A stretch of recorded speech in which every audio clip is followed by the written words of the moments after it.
Welcome to this smart tuition. Hello students, आपन गोटे नुआ वीडियो आपन स्वागत जणाइबे। क्षमा करी प्रथम आपन वीडियोटा शीघ्र शीघ्र अपलोडेड हो पाउनी कारण नुआ शिक्षा वर्ष आरंभ होउची। तेबे नूतन पिलांकर एंट्री जोगु आमे वीडियो क्लास गुड़िक करिपारनो। निश्चित भाव मु चेष्टा करूची आपनकर वीडियो क्लास गुड़िक रेगुलर बाय डे अपडेटेड करिया पई।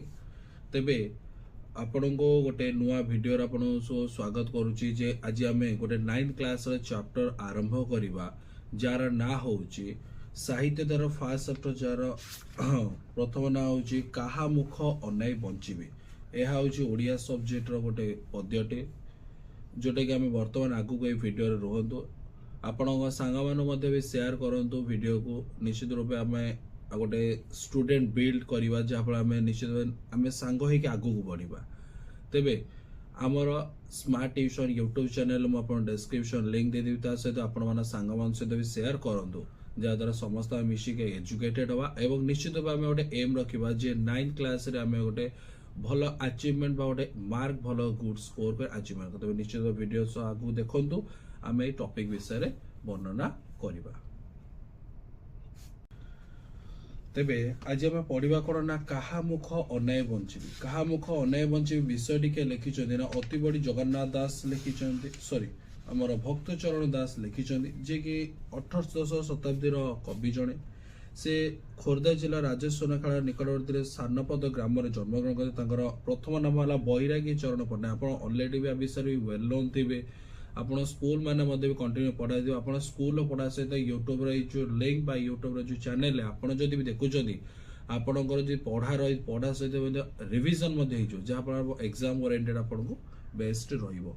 ता सहित ये जो कवि जो भक्ति भावपूर्ण कवि थे माने ये श्रीकृष्ण विषय एत सुंदर लिखिं जे माँ जशोदा जितेबाला माँ जशोदा जितेबाला श्रीकृष्ण को खोजुं श्रीकृष्ण पाखे नहांती तो सही वात्सल्य ममता को विषय एठारे वर्णना करिसेंती।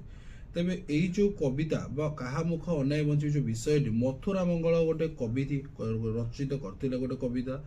मथुरा मंगल षष्ठ छांद राशि जहाँफल षष्ठ छांदटीर 20 पद मध्य प्रथम 18 ग्रहण कर काहा मुख अनाय बंचिबीर नामकरण करा जायछि। तेबे आमे पढ़िबा आरे बाबू श्यामघन तू गले मधुभुवन काहा मुख अनाय बंचिबी हेब 10 दिग शून्य अथिर हेब जीवन निशी दिवस झुरुथिबी जीवन धन। कौन ना आरे बाबू श्यामघन। श्यामघन ये क्या ना श्रीकृष्ण को कह जाइए ना तू जो मधुभुवन मधुभुवन मान जो मथुरा तू जीवु से क्या मुह अनेक बंचिबी। ता सहित हेब 10 दिग शून्य माने 10 दिग माने आमर जमी 10 दिग अच्छी जमी मुझे कहीदे पूर्व पश्चिम उत्तर दक्षिण नैऋत्य वायव्य अग्नि ऐशान्य ये जो कोण गुड़िक से कहले मोर 10 दिग माने चतुर्पार्श्व मोर शून्य हो अथिर हेब जीवन। जीवन माने मन बा प्राण को अथिर होमती गोटे उदाहरण दौर गोटे माँ पाखे गोटे छुआ रही तो ऑब्वियसली ता माँ मन को दुख आस मो पुओ कौन करुच्ची कौन ना कौटी रहा कौन केमी खाइला तो निश्चित रूपे गोटे माँ रोटे बात्सल्य ममता आसो। ता सहित निशी दिवस झुरुथिबे जीवधन माने निशी दिवस माने राति एवं दिन मुझे कौन झुरु रोथी जीवन विहुने जेन्हे जस राजा बिना जेन्हे ग्राम देश। मुझे कहीदे यही जो लाइनटा जीवन विहुने जेन्हे जस राजा बिना जेन्हे ग्राम देश यही जो लाइनटा हूँ सरलार्थ अधिक माने इम्पोर्टाट जो एक्सट्रीमली इम्पोर्टाट क्वेश्चन एटा मुझे बुझे दूसरी जे जमीती गोटे माछ बिना जल रे बंची रही पार ना कारण जल हूँ तार जीवन। से भाव में जमी गोटे ग्राम धर गोटे गाँ धर गोटे राज्य अच्छी गाँव में जो जड़े मुखिया बा मुरबी बा गोटे राजा नथिबे तेबे से शासन हो पार कि केबे हेले होई परिबो नाही। तो से उदाहरण दे जमीती कि गोटे माछ बिना जीवन जल बिना माछ बंची पारिबोनी जमी गोटे राजा बिना गोटे ग्राम्य बंची पारिबो नहीं। तो से विषय सेमती माँ जशोदा श्रीकृष्ण बिना रही पारे ना। नेक्स्ट पैराग्राफ है कहा अंगे चतुर्सम लेपिबी करी सुसम निद्रा रे हेउथिबो घारी काहा को अंजन दे वस्त्र पाड़ी सुआइबे पिता को मागिबो केहू हरि रे जीवधन। एक कथा जीवी सुमरी निश्चय जीवे तू जीव मधुपुर कहला कौन ना कहार अंग चतुर्सम माने कहार अंगरे मु लेपिबी सुसम माने चंदन लेपिदेवी जमीती कि तुम श्रीकृष्ण जो निद्रासन को जाती से माँ जशोदा चंदन विभिन्न प्रकार बासना जुत जो माने द्रव्य गुड़िक देहरे लगे था सहित अंजन माने कला आखिरे लगेदेवे और वस्त्र पारी माने वस्त्र शुआई देवा गोटे बिछना पारी शुआई देवे। ଏବଂ ପିତାଙ୍କୁ ସେ ମାଗିବେ ଯେ ମୋତେ ଅମୁକ ଦିଅ ସେଇଟା ଦିଅ। ଏଇ କଥା ସବୁ ଜିନିଷ ମା ଯଶୋଦା ଭାବି ଭାବି କ'ଣ କହିଲେ ନା ତୁ ଯେତେବେଳେ ମଧୁପୁର ବା ମଥୁରାକୁ ପଳେଇବୁ ସେତେବେଳେ ମୁଁ ଏଇସବୁ ଜିନିଷ ଭାବି ଭାବି ମୋ ନିଜ ଜୀବନଟିକୁ ତ୍ୟାଗ କରି ଦେବି। ବାନ୍ଧିବି କାହାର କେଶ କୁସୁମ କରି ସୁବେଶ, କାହାର ଲଲାଟେ ଦେବି ଚିନ୍ତା, କାହାର କର୍ଣ୍ଣେ କୁଣ୍ଡଳ ଖଞ୍ଜିବି ରେ ମୋ ବାଳ, କାହା ପାଇଁ କରୁଥିବି ଚିନ୍ତାରେ ଜୀବଧନ, କାହାର ଅଙ୍ଗୁ ଧୂଳି ଦେବି ମୁଁ ପୋଛି, କାହାକୁ ବା ପିନ୍ଧାଇବି କାଛିରେ। କହିଲେ କ'ଣ ନା କାହାର କେଶରେ, ଆଗ କାଳର ଲୋକମାନେ ବା ଶ୍ରୀକୃଷ୍ଣଙ୍କୁ କ'ଣ କରାଯାଏ ନା ତାଙ୍କ ଚୁଟି ଗୁଡ଼ିକ କ'ଣ ନା ସୁନ୍ଦର ଭାବେ ସୁସଜ୍ଜିତ କର୍ଣ୍ଣରେ କୁଣ୍ଡଳ ପିନ୍ଧାଯାଏ, ଚୁଟିରେ ଫୁଲ ବିଭିନ୍ନ ପ୍ରକାର ରଙ୍ଗର ଫୁଲ ପିନ୍ଧାଯାଏ, ତାଙ୍କୁ ସୁନ୍ଦର ସୁବେଶ କରାଯାଇଥାଏ। ତ ସେଇ କଥା କହୁଛନ୍ତି ଯେ ମୁଁ କାହାର କେଶ ବାନ୍ଧିଦେବି, କାହାର ମୁଣ୍ଡରେ ମୁଁ କୁସୁମ ବା ଫୁଲ ଚନ୍ଦନ ଲଗେଇଦେବି, କାହାର ଲଲାଟେ ଦେବି, ଲଲାଟ ମାନେ ହେଉଛି କପାଳ, କପାଳରେ ମୁଁ ଚିତା ଆଙ୍କିଦେବି, ଏବଂ ମୁଁ ତତେ ଗାମୁଛାଠୁ ପିନ୍ଧାଇବି, ବିଭିନ୍ନ ବସ୍ତ୍ର ପିନ୍ଧାଇବି, କାହାକୁ ପିନ୍ଧେଇବି। ଏଠି ମା ଯଶୋଦା କହୁଛନ୍ତି ଯେ ତୁ ଯେତେବେଳେ ମଥୁରା ପଳେଇବୁ ସେତେବେଳେ ମୁଁ କାହାକୁ ପିନ୍ଧେଇବି, ତୋ ବିନା ତମ ଜୀବନ ଅନ୍ଧାର ବା ଜୀବନ ମୁଁ ବଞ୍ଚିପାରିବି ନାହିଁ। ଯେତେବେଳେ ବନେ ଯାଉ ସାଙ୍ଗରେ ମୋ ପ୍ରାଣ ନେଉ, ନିବିଷ ବିଚ୍ଛେଦ ନ ସହି ଏହି ଯିବୁ ମଥୁପୁରାକୁ ମତେ ସମର୍ପି, କାହାକୁ ଚନ୍ଦ୍ରମୁଖ ନ ଦେଖିଲେ ମୋହିରେ ଜୀବଧନ, ଜୀବନ ହାରିଦେବି ଗଣ୍ଡଜଳ, ତୋରି ଅନ୍ତରେ ହେଲେ ତିଳରେ। କହିଲା କ'ଣ ନା ଯେତେବେଳେ ତୁ ବନରେ ଯାଉ ସାତରେ ମୋ ପ୍ରାଣ ନେଇକି ଯାଉ, ମାନେ ଯେତେବେଳେ ଶ୍ରୀକୃଷ୍ଣ ଜଙ୍ଗଲକୁ ଗାଈ ଚରେଇବାକୁ ଯାଆନ୍ତି ସେତେବେଳେ ମା ଯଶୋଦା ମନ ବିଚଳିତ ହୋଇଯାଏ ଯେ ମୋ ପୁଅ କୋଉଠି ଗଲା, କୋଉଠି ଖାଇଲା, ଖରା ହଉଛି, କ'ଣ ଅସୁବିଧା ହେଇଗଲା କି। ତ ସେଇ ହେଲା କହୁଛନ୍ତି ଯେ ଯେତେବେଳେ ତୁ ଜଙ୍ଗଲକୁ ଯାଉ ଗାଈ ଚରାଉ ସେତେବେଳେ ମୋ ମନରେ ଏମିତି ଲାଗେ ଯେ ଯେମିତିକି ତୁ ମୋ ପ୍ରାଣଟିକୁ ନେଇଯାଇଛୁ। ତ ବର୍ତ୍ତମାନ ସମୟରେ ତୁ ତ ମଥୁରାକୁ ପଳେଇବୁ, ମଥୁରା ପଳେଇ ମୁଁ କାହାକୁ ସମର୍ପିବି, ମୁଁ କାହାକୁ ଖୋଜିବି, ମୁଁ କିଛି କରିପାରିବିନି। ଶେଷରେ କ'ଣ ନିଜ ଗଭୀର ଜଳରେ ଗଣ୍ଡ ଜଳ ମାନେ ଗଭୀର ଜଳର ମୋ ନିଜ ଜୀବନଟାକୁ ହାରି ଦେବି।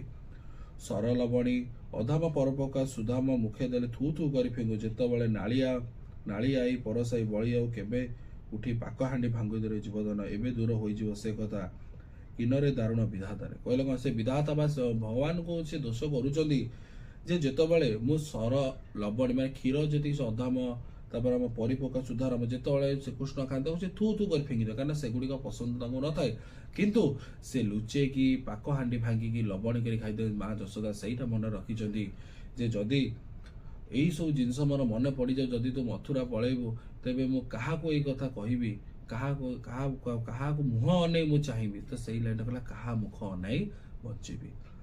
ଛାଇକି ଅନାଇ ଡର ଧାଇ ମତେ କୋଳ କରୁ, ବସନେ ଘୋଡ଼ାଇ ମୁଖୀ ଗୋଟି ହେଉଥାଉ ଥରହର, ଦେଖିଲେ ଅନ୍ଧାର ଘର ଉଚ୍ଛ ପାବଚ ନ ଉଠି ପାରୁ ଜୀବଧନ, ମଥୁ ଉପରେ ହସ୍ତି ଘୋଡ଼ା ମାନେ ଗର୍ଜିଲେ ନ ପୁର ଡରୁ ସାମରେ। କହିଲେ କ'ଣ ଶ୍ରୀକୃଷ୍ଣ ଯେତେବେଳେ ଛାଇକି ଦେଖନ୍ତି ସେତେବେଳେ ସେ ଅତ୍ୟଧିକ ଭୟଭୀତ ହୋଇଯାଏ, ଯାହାଫଳରେ ଯାଇକି ମା ଯଶୋଦାଙ୍କ କୋଳରେ ସେ କ'ଣ ଶୟନ କରିଥାନ୍ତି। ତା ସହିତ ଯେତେବେଳେ ଅନ୍ଧାର ଘରେ ସେ ଦେଖନ୍ତି ସେତେବେଳେ ସେ ଡରିଯାଆନ୍ତି ଏବଂ ମା ଯଶୋଦା ପାଖକୁ ଡାକି ପଳାନ୍ତି। ତେବେ ସେ କହିଲେ ଯେତେବେଳେ ତୁ ମଥୁରା ଯିବୁ ବଡ଼ ବଡ଼ ହସ୍ତି ଘୋଡ଼ା ଦେଖିବୁ ଯିଏ ଘୋ ଘୋ କରି ଗର୍ଜନ ଦଉଥିବେ, ତୁ ସେଇ ସମୟରେ କେମିତି ବଞ୍ଚିବୁ, ତୁ ତ ଏଇଠି ଥିଲେ ତ ଡରି ଯାଉଛୁ, ସେଠି ଗଲେ କେମିତି ବଞ୍ଚିବୁ। ମା ଯଶୋଦା ଏଇଗୁଡ଼ିକ ସବୁ ଭାବୁଛନ୍ତି।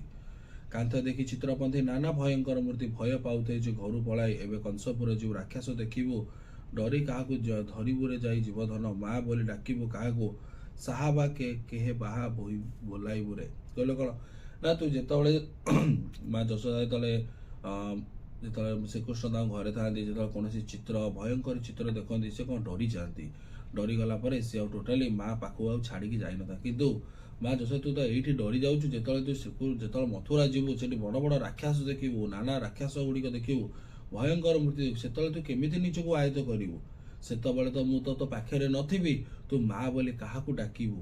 ଏଇ କଥା ମା ଯଶୋଦା କହିଛନ୍ତି। ନିଶା କାଳେ ମୋର କାଳ ଶୋଇଥାଉ ଶ୍ରମ ବେଳେ, ସ୍ୱପ୍ନରେ ଦେଖି କିସ କିସ ମା ବୋଲି ଚମକି ପଡ଼ୁ, କଣ୍ଠେ ଦୁଇ ଭୁଜ ଭିଡ଼ୁ, ପୁଣି ଶୋଇପଡ଼ୁ ଘୋଡ଼ି ହୋଇ ବାସରେ ଜୀବଧନ, ଏଇ କଥା ସୁମରି ମରିଛି ଉଠି ବୋଲି କାହାବି ଡାକିରେ। କହିଲେ କ'ଣ ନା ଯେତେବେଳେ ନିଶା କାଳ ରାତି ବେଳ ହୋଇଥାଏ, ତୁ ରାତିରେ ବାହାରକୁ ବାହାରି ପାରୁନା, ଡରି ଯାଉ ଯେ ନା ମୋର କୌଣସି ଅସୁବିଧା ହେଇଯିବ, ମାଙ୍କ ପାଖରେ ଯାଇ ତମେ ଶୋଇପଡ଼, କିନ୍ତୁ ବର୍ତ୍ତମାନ ସମୟରେ ତୁ ପଳେଇବୁ ମଥୁରାକୁ, ମୁଁ ସେ ଜୀବନଟି କେମିତି ବିତେଇବି। ତ ମା ଯଶୋଦା କହିଲେ ମୁଁ ଏଇ ସବୁ ଜିନିଷ ଘଟଣାବଳୀକ ଭାବି ଭାବି ନିଜ ପ୍ରାଣଟିକୁ ମୁଁ ତ୍ୟାଗ କରିଦେବି। ତେବେ ଇଏ ରହିଲା ଏଇ ବିଷୟର ଯେତିକି ବି ସାରାଂଶ ବା ପଦ୍ୟର ଆମେ ଯାହା ବି ବୁଝିଲେ, ତ ମୁଁ ଆପଣଙ୍କୁ ଏଇଟା ସେୟାର କଲି। ନିଶ୍ଚିତ ରୂପେ ଆପଣ ସାଙ୍ଗମାନଙ୍କୁ ମଧ୍ୟ ବି ସେୟାର କରନ୍ତୁ। ଯଦି ଆପଣ କୌଣସି ବିଷୟରେ ବୁଝିବାରେ ଅସୁବିଧା ହେଉଛି ତେବେ ଆମର କମେଣ୍ଟ ବକ୍ସରେ ଆପଣ ଜଣାନ୍ତୁ, ନିଶ୍ଚିତ ରୂପେ ମୁଁ ଆପଣଙ୍କୁ ସାହାଯ୍ୟ କରିବି ଏଗୁଡ଼ିକୁ ଭଲ ଭାବରେ ବୁଝିବା ପାଇଁ। आशा करी भिडियोटी भल लगे जदि आप भिडियोटी भल लगुच तेज लाइक शेयर सब्सक्राइब निश्चित करूँ सांग मैंने भी सेयार करूँ तेज टेल्स स्मार्ट ट्यूशन सहित कनेक्टेड रुहतु रोचु जय जगन्नाथ।